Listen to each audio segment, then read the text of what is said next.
Now comes the big villain in Resident Evil Requiem. The man sits in a dark room, only lit through the fireplace and roaring thunder. His coat contains a snake print style, gloves also added over his hands. He has shoulder-length hair, ends slightly curled. His facial features seem a bit sharp, no apparent facial accessories or deformities. He also sounds more calm, warning Ashcroft that he's been waiting for someone like them, the chosen one. He speaks as if his plan or search has gone on for a while. The room he sits in strikes a resemblance to the lounge room in the Spencer mansion. There is also a gramophone. It's thundering outside. Maybe he's in the same town shown with the other figures. The walls are peeling and the furniture is covered. A quick synopsis on Resident Evil 9 states that Grace will uncover the mystery behind the Raccoon City incident. Is there something we don't know? Something we missed? Our initial thought was Ozwell E. Spencer, the man behind it all. In Resident Evil Village, we learned that he was the student to Mother Miranda, accompanying her to trips that we've seen pictures of. A villager named Ernest knew of his existence, even writing about him in his diary. A photo of what looked to be a young Spencer was found on Heisenberg's wall. In Miranda's lab, Spencer left her a note. He rejects her plans, claiming to find his own way. He mentions the progenitor virus to be the key. The only thing he asks of her is to allow him to use the symbol in the caves of the Founders. This would later become the Umbrella logo. No goodbye, 15 years later. Not to bring back a single person, but to change the world. December 4th, 1966. Mr. Spencer once spoke of a flower called the Stairway to the Sun. Though it was a legend that the Nidapaya people believed that a man who could prevail against the poison was destined to become king. They could not pull or experiment on the Stairway to the Sun anywhere but where they found it. Despite the setback, by March 23, 1967, Spencer interjected the idea of starting a company. 1968 rolls around. Spencer finds work at a halt due to the concern of the people. He suggests removing the Nidapaya people from the equation, and by August, they would have half of the underground ruins, the more important half containing the progenitor. Eager to start their work, Spencer allows Brandon to work in Africa and Marcus to stay in Raccoon City, taking over the training facility. By January 13, 1978, the development of the T-virus was a success. August 28, 1998, it begins. It has been confirmed that the accident at the Raccoon Arclay Research Facility was due to the involvement of Project W test subject number 13, hereafter referred to as Albert. His death brought the Project W success rate down to 18%. Alex has a proposal. This poses a grave situation for any progress to be made in the project. Since there is no roster of qualified individuals to replace the recent losses, it would be advisable to start selecting individuals from the pool of failed candidates. Scorched Earth. Operation Bacillus Terminate. The name of the missile strike that wiped Raccoon City. Carried out by Derek C. Simmons, also the man behind the assassination of President Benford, with the hopes of keeping the truth behind the Raccoon City incident under wraps. The current head of the family. Founded by his ancestors before the United States was even founded, and has a vast network of wealth and power that extends throughout the globe. They quote-unquote manipulated the course of human development for a long time. Whether it be stability or exploiting, Raccoon City became a product of it. Keeping the United States at the top of power, not allowing the connection of the US government's involvement with Umbrella's bioweapons program to get out and remove America of their status. Meetings launched in Tall Oaks Cathedral and having catacombs dating back 400 years.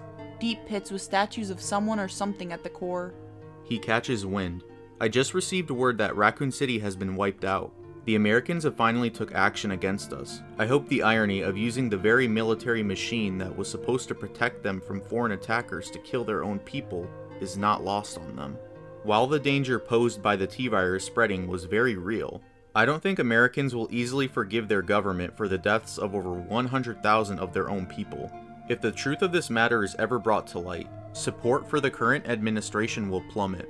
I don't think he wants that. Even a child can see that they will come after Umbrella with everything they have. To hide their own foolish mistakes, they will blame Umbrella for Raccoon City's annihilation. It will seem Umbrella will share Raccoon City's fate, but perhaps to a lesser degree. Umbrella was nothing but a tool for research of the progenitor virus. Even without the tool, the research still survives. Only Umbrella's lowly employees will be hurt by its dissolution. If the secret research involving the progenitor virus is protected, I can always build anew. I've already made preparations for such a plan. The The research facility in Africa remains a secret, and it is there that the progenitor virus is produced, something we didn't achieve until the late 80s. Only a handful of people in the facility are even aware of the African facility's existence, thanks to our strict regulation on the flow of information. Only a minimum amount of personnel were ever transferred from Africa to other locations, and they were closely monitored. Director Bailey has been confined to the African facility for almost 30 years, and even that has all been for this day. All that remains is to close that facility and everything will go according to my plan. Once that facility is gone, all its connections to Umbrella will disappear with it. Then I will have to deal with anyone who has a level 10 security clearance, as they are the only ones who knows of the African facility's existence. Everyone else will summarily be disposed of. My secrets will be protected. When one buries a treasure, one should not leave behind a map. The page stuck in the notebook is wrong. Spencer died at the hand of Albert, but Brandon Bailey wasn't dead. The shutdown of the facility opened his eyes, showing him how cold he'd become, and nothing could save his name from what he'd done. A zombie in his own way. So what started it all? Henry Travis, the youngest of 7 brothers of Travis's trading, 34 years to make 5 expeditions around Africa, 72 volumes published only to be faced with criticisms due to rumors spread by the oldest brother. 2 years until Henry's passing due to depression.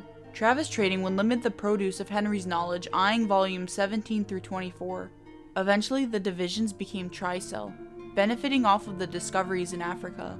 Little did they know that Ozwell E. Spencer obtained a copy of Henry's volumes, his interest of the Nidapaya's rituals that led to the discovery of the Stairway to the Sun. These bring us to the big questions. Spencer told Miranda about her finding him half dead in the snow. Why was he there?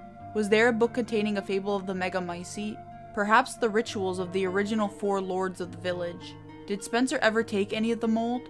Maybe he found the inner works of the Megamycete more useful. He claimed that no matter what, he would keep the progenitor a secret. After staying secluded to his study in his final days, he told his loyal servant Patrick to find Albert. He was already betrayed by him and Alex. He seemed to seek death, claiming that to become a god, a man has to face his mortality. For all we know, he lied to Alex about giving her everything, same way he lied to Albert about him being the only Wesker child that was alive. Maybe to achieve his goal, he had to die. He wouldn't walk into it willingly without preparing for something. Maybe he's back in Raccoon City for more, something we never knew.